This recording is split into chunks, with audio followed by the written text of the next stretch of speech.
Good day na naman po sa inyong lahat at dahil ay marami ang pumipila sa atin pong unang unit ng PisoNet, kaya umorder ulit tayo ng isa pang unit from Shopee pa rin, pero ibang store na para matry na naman po natin yung iba pang mga nagbebenta ng unit. Upgraded version na po ito, kaya mas malakas ito kaysa sa una nating unit. So nabili natin ito sa halagang 10,975 pesos. Ang original price po nito ay 12,050 pesos. Di pa kasama ang shipping fee nun. Malaki po ang na-discount natin dito.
Naka-Athlon 200GE ang kanyang processor, A320M ang motherboard, Fury Beast 8GB 2666 MHz ang RAM, storage ay 120GB SSD plus 500GB HDD, Vega 3 ang kanyang graphics, PSU ay InPlay 700 watts, at ang isa sa mga nagustuhan ko dito ay ang 20 inches na LED monitor.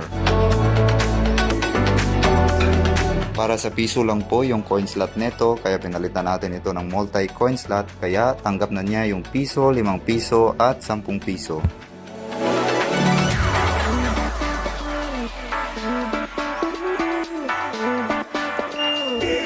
Marami din po ang ating laro, may GTA 5, Valorant, Dota 2, Call of Duty at marami pang iba.